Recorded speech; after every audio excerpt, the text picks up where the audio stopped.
Welcome back to Left Coast News. If you've tuned in to the news out of Olympia this week, you probably heard politicians, Sideshow Bob, taking victory laps. They're standing at the podiums telling you that crime is down across the board. Murders down over 20%. Property crimes dropping off a cliff. They pat themselves on the back, throw a few numbers at the screen, and expect you to nod along, smile, and believe that the streets you walk every single day have suddenly turned into a safe haven. Let me tell you something right now. From someone who spent decades wearing the badge, running patrol, chasing fugitives, and tracking suspects in the brush. Don't buy it. There is massive, dangerous gulf between what gets written on a spreadsheet in a climate-controlled government office and what is actually happening on the asphalt. Today we're ripping apart the official narrative. We're looking at the hard data, the policy failures, the prosecution black holes, and the undeniable reality of why crime in Washington state hasn't magically disappeared. It just stopped being counted. Strap in, we're getting into the truth. From Seattle to Los Angeles, this is Left Coast News. No apologies, just the truth.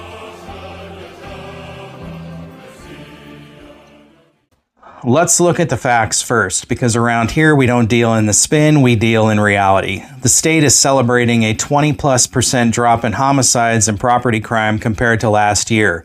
But here is the critical detail they leave out. What are they comparing it to?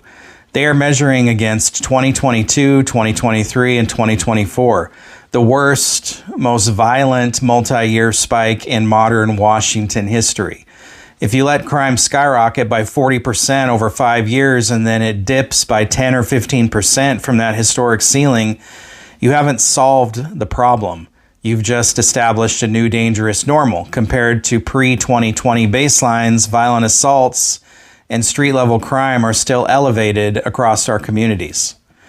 Now let's talk about property crime and the so-called massive reduction on paper.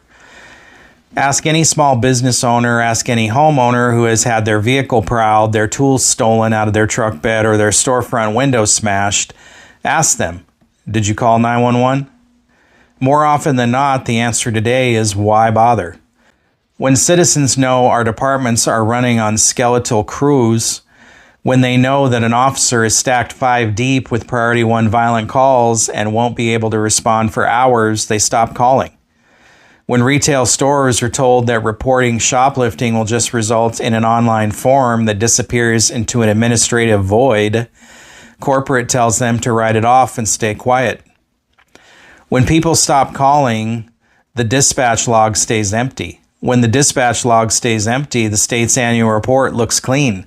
That's not a reduction in crime. That is a collapse in public confidence. That is an underreporting trap. And let's get into the staffing numbers, because this is where the policy failure becomes undeniable. Washington state ranks dead last, 51st out of all 50 states, and the District of Columbia in commissioned law enforcement officers per capita. We have sat in the basement of this country for over a decade. The national average is around 2.3 to 2.4 officers per 1,000 residents. Washington state sits around 1.3 to 1.4. Now, the governor announces $100 million in grants, giving out $60 million to local jurisdictions. Look, as a former cop, do I want agencies funded? Absolutely. Every agency needs resources, but throwing money at open slots doesn't fix a broken culture that spent years hamstringing the men and women who put their lives on the line. Recruits don't just want a signing bonus, they want to know that when they do their job lawfully, their leadership and their state have their back. And even when our officers do make the arrest, what happens next? This is the core of the problem: lack of prosecution and lack of incarceration. You can have the most dedicated patrol officers, detectives, and tracking teams in the country, but if the criminal justice system operates as a revolving door, you're fighting a losing battle. Look at the jail booking restrictions across our counties. Because of staffing shortages, the regulatory mandates, jails routinely refuse nonviolent felony bookings and misdemeanors. A cop arrests a serial burglar or car thief, and 4 hours later, that same individual is walking out with a criminal citation in hand, heading right back to the exact same neighborhood they just victimized. When prosecutors dismiss charges due to backlogs or plead violent felonies down to minor infractions, there is zero deterrence. A small percentage of chronic offenders drive the vast majority of our crime. If you don't take them off the street never gets safe. We need to remind our elected officials of first principles. The fundamental primary duty of government, the core reason citizens enter into a social contract and pay taxes, is the preservation of public order and the protection of individual rights, your life, your liberty, and your property. When a state fails to protect private property, when it allows public spaces to become open-air hazard zones, and when it ties the hands of law enforcement while letting repeat offenders walk free, it is failing its most basic constitutional responsibility.